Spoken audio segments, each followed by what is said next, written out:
Welcome back to the sweatshop, boys and girls. Today we're working on this 2012 Fiat 500 Gucci edition.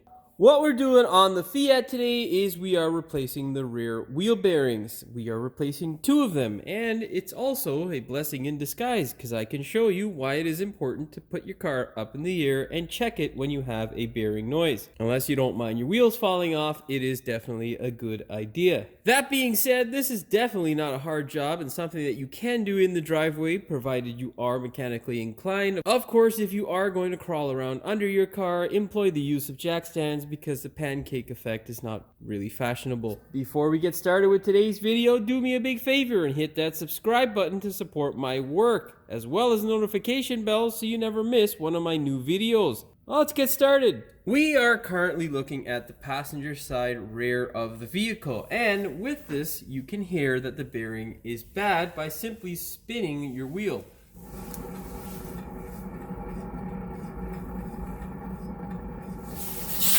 Now if you're deaf, just turn on the subtitles and you're gonna hear but at the end of the day, there's definitely something wrong with this thing to the point where you can feel it. There is no play, but just by spinning it, you can hear we have some issues that tissues won't solve. This isn't necessarily an issue that is going to escalate rather quickly, but if you have play like what we have on the other side, it can quickly turn into a dangerous situation if you're driving the car for long periods or taking a long trip. We are now looking at the driver's side rear wheel, and as you can hear, this thing sounds pretty rough as well. But this one is considerably worse. The reason being is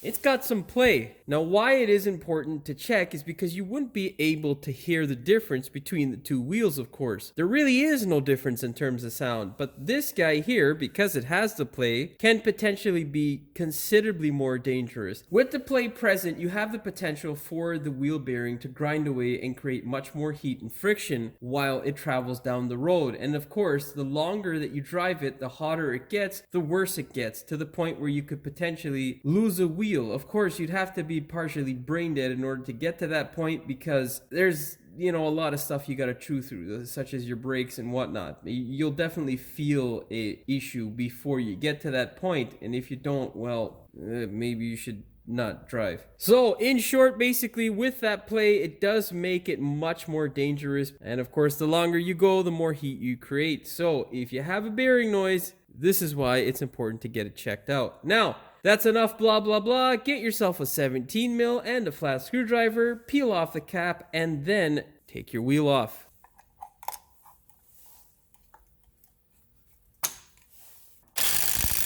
Round 1, fight! Oh god, why are these so fucking tight now?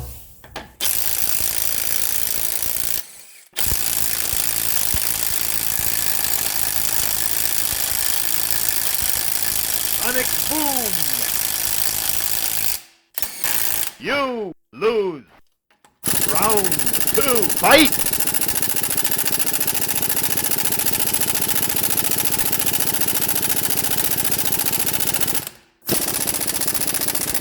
Tiger!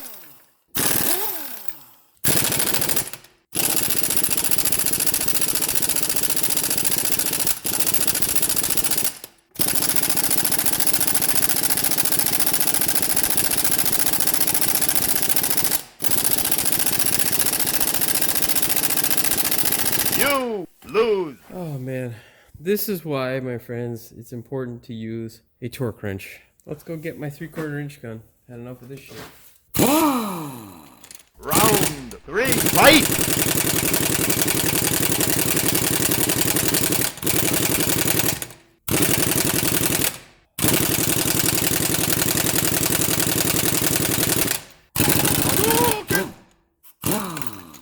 Seems as though I might have to crank this shit off with a brake bar. Let's see.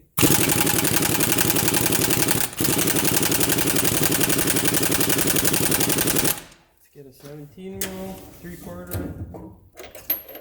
Yeah, baby. Let's see.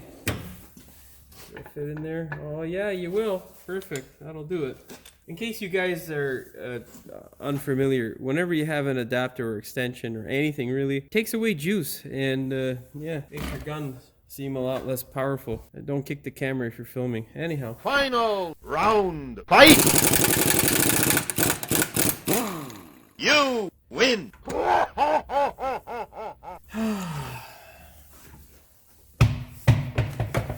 Alright, I'm gonna go take like a 10-minute break and calm myself down. Now you can either go ahead, take your caliper off, or take off these two dowel pins. I'm just gonna pull these guys off because I'm already here. You'll need a 12 mil. Grab a 13 for the caliper. Go ahead, grab yourself a 13 mil flex socket and then just peel these bolts off. Then what you're gonna do is take a flat screwdriver or pry bar and just slowly pry off your wonderful Gucci caliper. If you just have a regular Fiat, well, you're not as cool regular Fiat caliper, I guess. You can see there a bit of why it is important to have your bearing. That's not exactly flat anymore. Anyhow, you can remove your pads if you feel like they're going to fall out of place. And now we got to get this caliper bracket off. You can see those bolts there. It may be hard to tell, but that rust-colored chunk there is a bolt.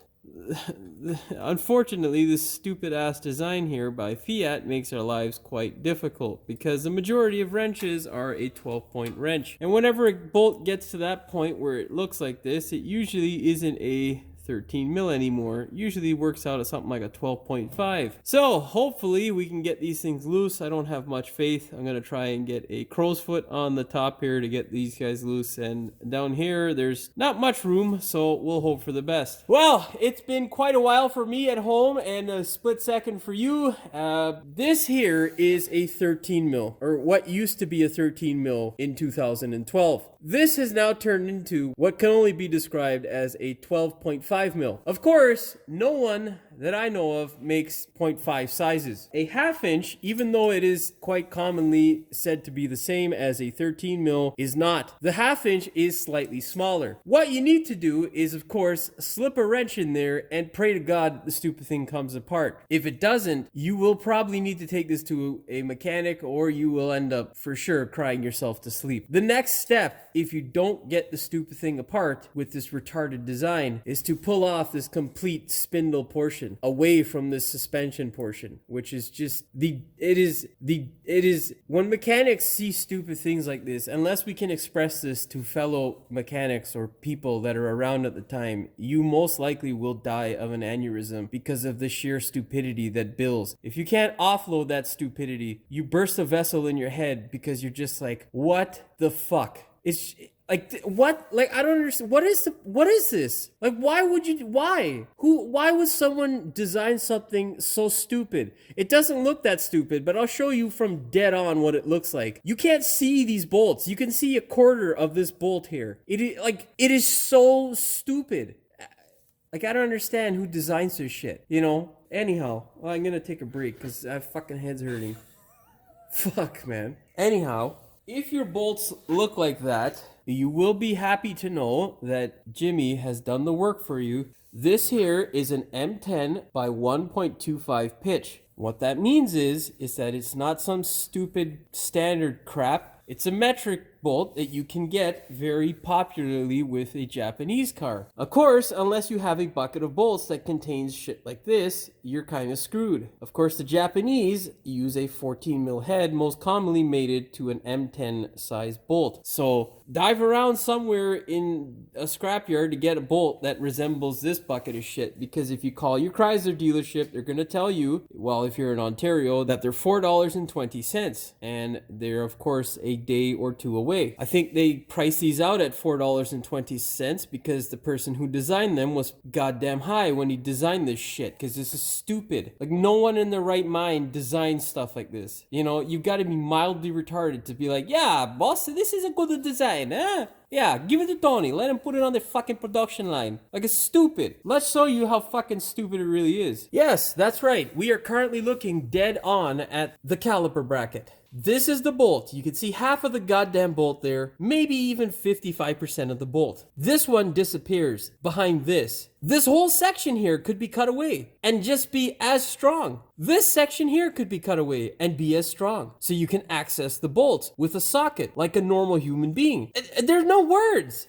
Anyhow, get yourself a 1/2 inch and pray to God that it comes off. Whichever God, doesn't matter. The other thing to pray for is to make sure that whoever worked on this thing previously, because Lord knows after 12 years, these are not the original brakes. That some monkey did not put these bolts on, because if they did, and it's super tight or over torqued, well, good luck. Grab this guy here, work it all the way onto the bolt. Make sure you get as much rust off the base of the bolt so that the wrench seats as closely as possible. Hold it in there, get another wrench on it to get some leverage, and okay, we got one out. And now do the same for the top. Don't kick the camera if you're recording. Jesus, no one comes up with a stupid design for this shit. There we go. Alright, so you get the idea. Now have fun with the wrench and pull these useless pile of shit bolts out. With your caliper bracket out of the way, go ahead and remove your rotor. Of course now, you'll have to remove these bolts. You can wiggle them out. It's kind of not the worst thing in the world. What you want to do if you're in need of new bolts, of course I am putting in these 14 mils because what a stupid design. You'll need to modify them by cutting down the length of the bolt. So just verify that the bolts that you have before you go ahead and chuck your old bolts into the garbage fit. Because if they don't, well, you're not going to be a happy camper. So we've got one there. Let's see what the situation is here. Yeah, we're going to have to do some modifications. Make sure they fit, and now we can resume with taking care of our bearing. Now is also a good point to test the bearing to make sure you didn't screw something up in the diagnosis process. Yeah, that shit's 100% bad. We need to now remove the cap so we can access the nut that's behind it in order to pull this stupid contraption off. What you're going to do is take a flat screwdriver or a clip remover sort of tool like this, and you're just gonna tap it gently to try and separate it. Do not smash this thing like an ogre. It is a small sheet metal part, and you will damage it if you smash it. Oh, some ogres already smashed it here. Alright, now, my pry bar technique isn't obviously working for me, so let's try with this guy here, see if we can get it to separate.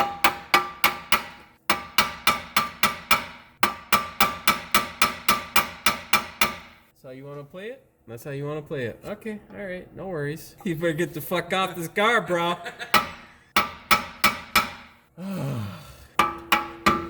Yeah.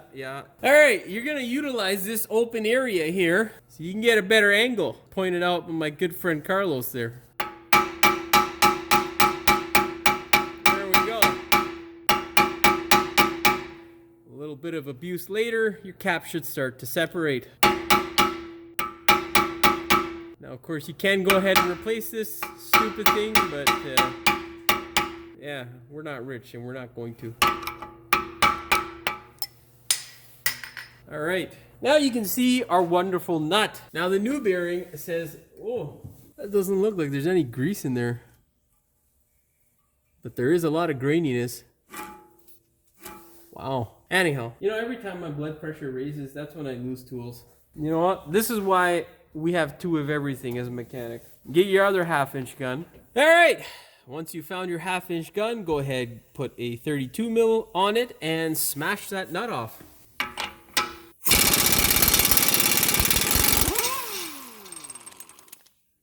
Also, position your camera better.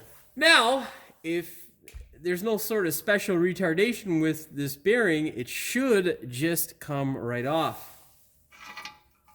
Oh, thank you, Lord. Now you can see what might have killed it. That rust around here is what we're gonna have to clean up and pray to God that it doesn't come back too quickly and ruin our bearing. Anyhow, I'm gonna go take a break now and find out all the specifications. Yeah, I'm gonna feel better about why I chose this as a profession by lying to myself. All right, it has been quite a while, and I've got the other side done and whatnot, and went through and ground down the bolts and all that fun stuff. I don't know why I'm telling you guys this, because you probably don't care. I'm pretty sure you don't care. In fact, I know you don't care. Anyhow, what we need to do now is grind down all this rust, because if you have the same situation situation, you do not want to put your bearing on just like that. This stuff here will flake off, and of course it will get into your bearing. You're going to end up replacing it prematurely, and you know, if you've learned anything from this video, this one of the dumbest designs is a pain in the ass to get apart, and I'll show you. I had to make a specialty tool to get the stupid thing torqued, but well, you'll see. What you're going to do to get rid of all this rust is simply just take a wire wheel like this. Now,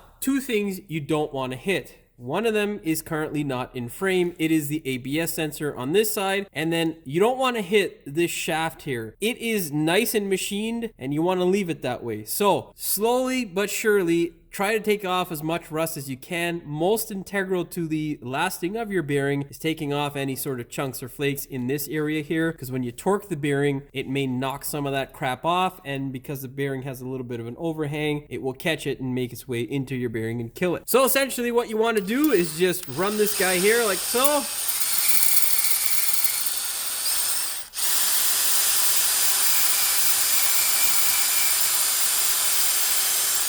Oh yeah, very important. Ear, eye, and nose protection.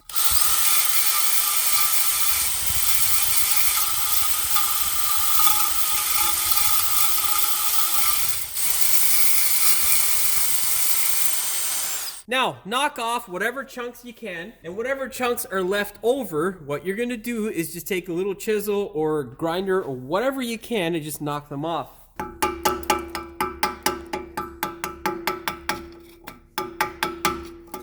Scrape off as much crap as you can. That essentially is what you want to end up with. An area that isn't full of chunks that potentially may make its way into your bearing. So I'm going to go do that, and I'll be back and show you the finished result. Okay, as you can see, we've got most of the crap and rust cleared out of here. This here, of course, is our ABS sensor. And we did not just use the wire wheel for the stubborn places. Besides chiseling it off, I got a little carbide bit and just went around in this section here and cleared it out. Whatever you do, do not come into contact with your ABS sensor. They're a sort of thing that just likes to be untouched, because well, if you touch them, you're gonna screw them up. Now what you need to do is take a brake clean can, spray it all down, and get rid of any sort of shit and whatnot that is on the hub, and then you can give it a nice coating of paint. But you're not gonna paint it in this section here. You're just painting just the rust portion. That's it. You should end up with a result that looks like this. Of course, let it dry, and in the meantime, select your favorite paint. What I like to use is this stuff here, the zinc well-through primer. This thing is a wonderful product. I feel like it does a really good job. Of course, before you use it, shake the hell out of it. And now you can go ahead and apply it, but I've got to give this thing some more time to dry. I'm probably going to use my blowgun and blow that shit out of there. Now, before you go ahead and spray it, we do not want anything on this machined surface. So what you can do is apply a little bit of oil or grease to the surface, and that way, once you spray it, you can wipe it off. Really, really easy. You should, of course, end up with a result like this. Do the ABS sensor as well. Then go ahead and blast it.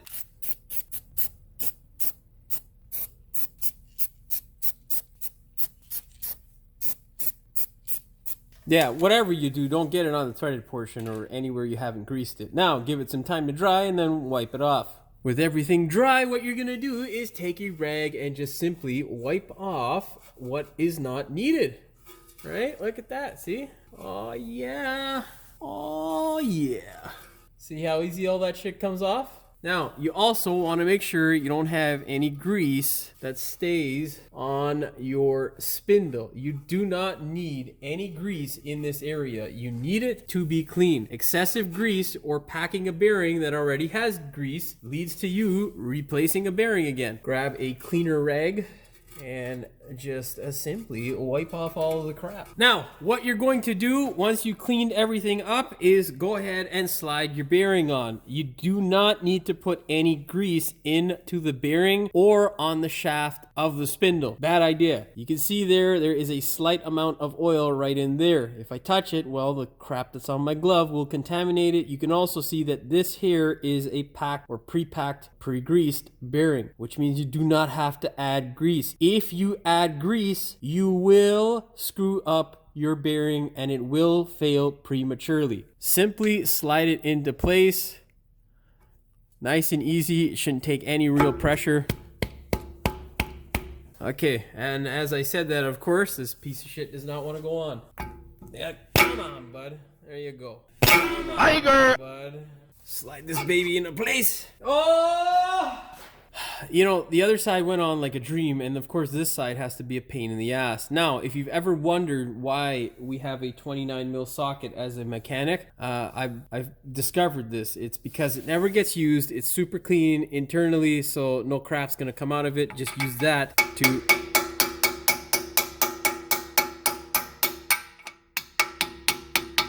tap home the bearing. Now, remember, gentle, very, very gentle. What you're gonna do now is walk over to your bench, and then you're gonna clean up any crap that is on these two parts here, your washer and nut. Slide your washer into place.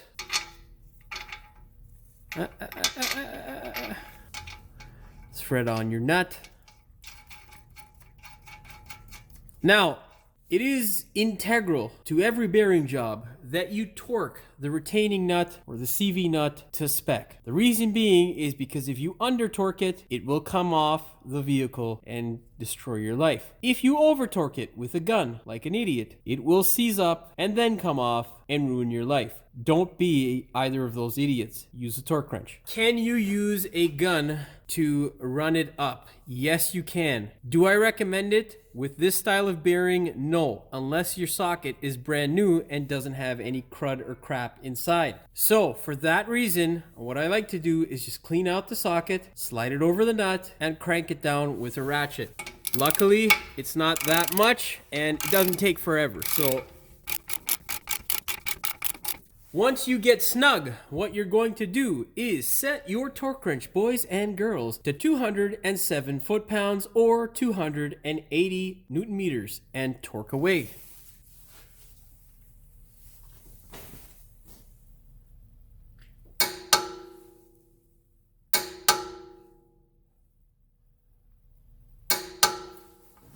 Yes, I know, I'm weird. You are all done. Your bearing is installed.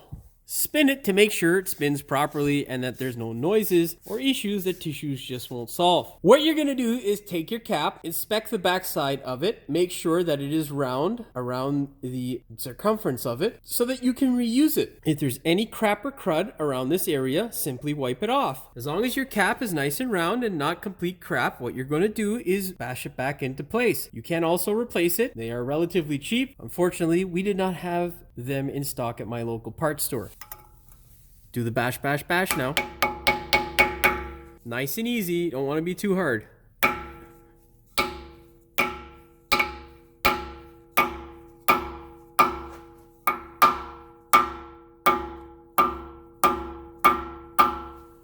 And there you go. Bearing installed, my friends. Now all we gotta do is put everything back on this stupid thing. As you can see, our brand new bearing is nice and rust free. We'd like to keep it that way. How you do that is by applying a nice thin layer of anti-seize to it so that it does not corrode. And you don't have to kick the rotor off the car with a 10-pound sledgehammer. Apply some anti-seize. You should, of course, end up with a result like this, where your hub is nice and anti-seized. Make sure you don't have so much on this section here where there is a bristle that potentially may be lost in there that will cause you to have a wobble. You can lay it on thick around the hub area. That way you don't have any potential rust or room for rust to form. Grab your rotor, slap it into place. What you're going to do is take your, of course, bolts that hold your rotor, anti-seize them, and then thread them into place. Why is this one such a pain in the ass to thread in? Come on, fuck around.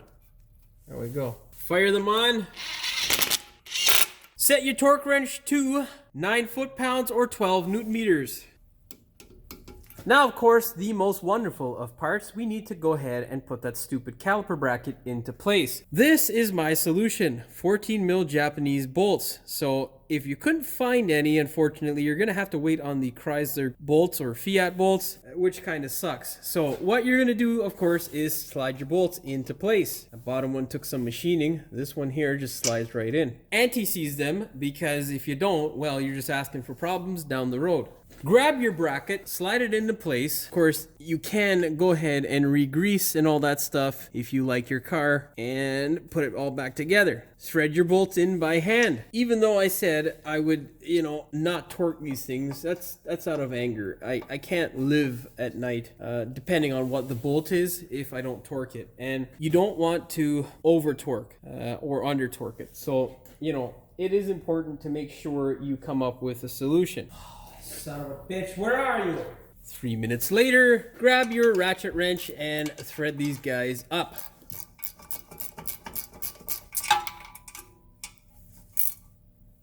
Oh, I should have, Oh, wonderful. Stupid ass design. So in case you're wondering why it is we tell people not to buy Chryslers or Chrysler products or Italian products as well. I've worked on a few of those, and you see stupid things like this.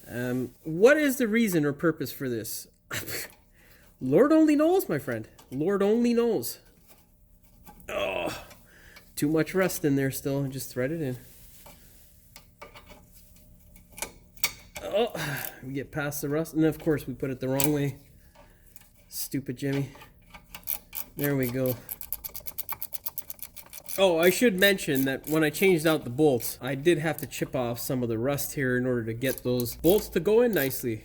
Because rust is that gift that never stops giving. Now what we need to do, of course, is torque the bolt. You will now see the full extent of engineering stupidity. Unfortunately, this is more common along certain brands, which I have mentioned in the past before. Now what you're going to do is set your torque wrench to 42 foot-pounds or 57 newton meters. Grab your torque wrench and crow's foot combination, this stuff here, set it into place, and then begin torquing. Make sure when torquing, you do not come into contact with the hub, because that would not be an appropriate torque value then, because you'd be bottoming out.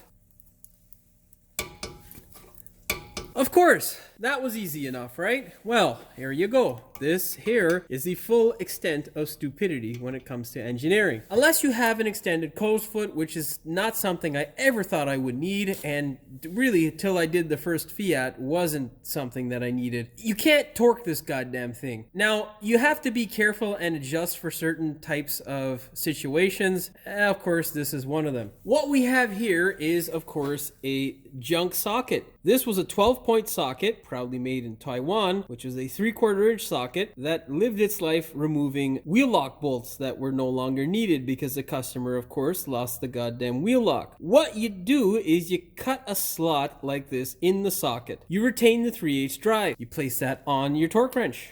You then go ahead and get a wrench. And if you have multiple wrenches, you're going to get the wrench that you don't really care about in your toolbox. You're going to set it into this position here. You're going to take your contraption along with your torque wrench and set it up as close to the box end as possible. And then, without touching anything else, begin to torque. And there you go. That is how you torque a stupidly designed product by Fiat. Remember, you cannot torque it by putting this wrench here, because if you do, it increases the amount of torque. So I'll demonstrate that for you. You can see there, it's twisting, and of course we bottomed out. The farther away you are from the actual fastener, the more torque you are applying, which is a bad idea. So if you do create a tool like this, do not use it improperly, because you will screw shit up. Rule of thumb, when using something like this, you should be as close to the fastener as possible. I would not exceed more than 2 inches. You're probably never ever going to come into another situation where you have to do something as stupid as this. So yeah, this one here in actuality is probably torqued to like 45 foot-pounds or something like that. If the fastener was dead on like that, not really concerning. Just make sure if you are doing this job at home that you are prepared for this situation, because it is a stupid one. With all that stupidity now taken care of, go ahead, take your pads and slide them into place.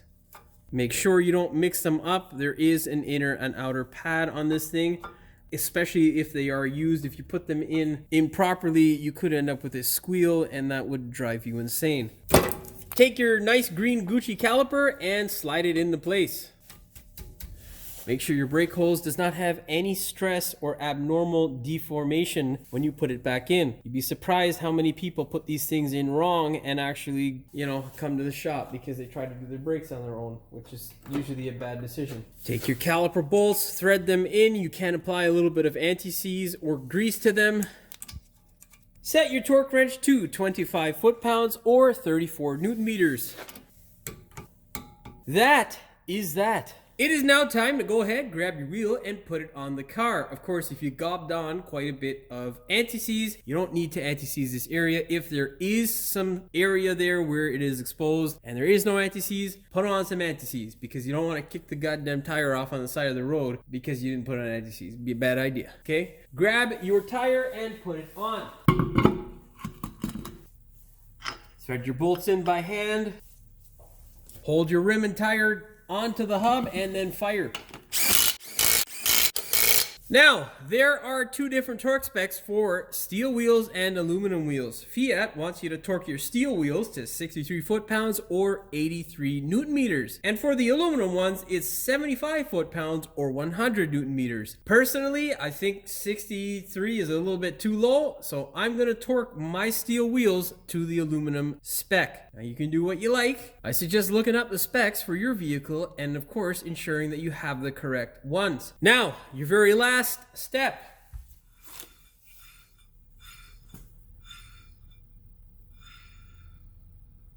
As you can hear, our bearing is in good condition. Scraping is the brake. It's making some noise. I'm not concerned about that. Pad's probably fluttering around a bit, or the rotor may be warped. I don't know. Anyhow, all we have left to do is to go ahead, torque our wheel, and then take it for a test drive. Yay! Finally, we are done, and we can now take this thing for a test drive and make sure it's not gonna fall apart on the road somewhere. Now, I don't want people to get the wrong idea. I actually do like the Fiat. I think it's a really unique car. I thought it would be relatively well designed because it is European. That was a stupid thought on my behalf. There are certain elements to cars that really drive you nuts, and as you can see in today's video, you saw just that with regards to the caliper bracket and the positioning of the bolts. Now, doesn't make it impossible, but it does make it quite a bit of a pain in the ass, especially for a do-it-yourselfer. So hopefully you watch this video before you start taking everything apart, because you don't want to discover the video when you're halfway through the job and you're pulling your goddamn hair out and thinking to yourself, what the hell did I do? Hopefully you found the video informative as well as entertaining. If you did, please hit that subscribe button to support my work. Don't forget to hit the notification bell so you never miss one of my new videos. And as always, thanks for watching. We will see you in the next one. Don't forget to watch the bloopers. Now, the good thing to this is that I can show you exactly what it is, the difference is in the good thing.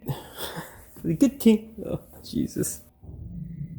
I'm going to start this whole shit over again. Of course, if you are going to crawl around underneath your car, don't forget to deploy blah blah blah blah. And I'm pretty sure the customer at one point told me that it feels like an airplane taking off at certain points when it's accelerating. Can't remember what the fuck Joe said. Oh well. Anyhow, the customer definitely knows that this shit. I cut that bitch out. But what does has, oh god. With this side, oh god, it's not one fucking thing, it's another. We are looking at the driver's side wheel now. Oh god. With that plate, you have the potential.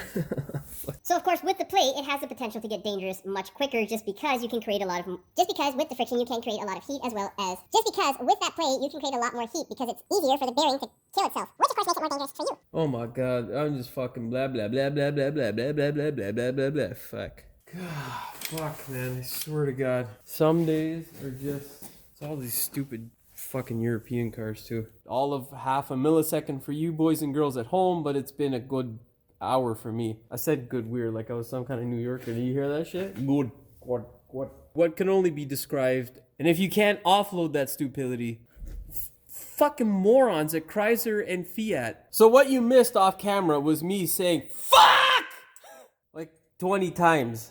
Okay. Once you've collected your thoughts and you're mentally sane again, you can go ahead and remove your rotor. Of course, once your bracket is replaced. What the fuck I just say? I don't know what the fuck I said. My brains are all scrambled still. All right, once your thoughts are back to normal and your blood pressure is back to... fuck, man. I'm still fucking angry. Fuck. Oh, okay, hold on. With your caliper bracket out of the way and your... Oh, fuck, Carlos. This is supposed to be a short video, you know? Fuck, man. All right, okay. With your blood pressure back... Ah, fuck! Why can't I say fucking blood pressure? When I'm fucking talking to the camera, it's blood pressure. When I'm talking to myself, it's blood pressure. I don't understand. It's like a mental defect. Okay. No more fucking jokes. Just get this shit done. I'm gonna shut the camera off now. I'm gonna abuse this fucking thing. Fuck. This job is mentally fucking killing me. Day by day. Fucking, it's rough, man. It's rough. Fuck are you, half inch? I'm not fucking around right now. You get abused like that fucking bearing cap too. Fuck, man. Get the camera. Let's move the fucking camera out of the way. I'm just done now. I'll be back, boys and girls. Alright, you can see here we've got most of the crap cleared up. In case you're wondering, we didn't only use... fuck! Where the hell did I put my fucking paint? Son of a bitch. What I like to use is this stuff here. Oh, shouldn't bash it. I don't know what the fuck I just said there. We're just gonna ignore what I just said because I don't even fucking know. You know, the other side went on like a goddamn train and... or 280 Newton meters. I said 80 weird there. What you're going to do now is set your torque wrench to 280. Oh, for fuck's sakes. Now my dyslexic retardation is creeping in. Second thing you're going to do is take your cap, turn it backside. What the fuck did I just say? Oh, God. Where the fuck is my hammer now? Son of a bitch. Hammer! Where the fuck is the hammer? Where's the 12 mil? Now, of course, where'd I put that bracket? There we go. Where's my fucking ratcheting wrench? Son of a bitch. Son of a bitch, where are you? Oh, where are ya? Where are ya? Where are ya? We have to hit the pause button. It's taking too long. Stick your torque wrench in there, and then set your... Well, you should have set your torque wrench before, but grab your cold foot. Ah, fucking stupid. Torquing, wrenching, where are you? Whoopsies. Oh, fuck off. Oh, that's slightly out of frame. Damn it. Fuck!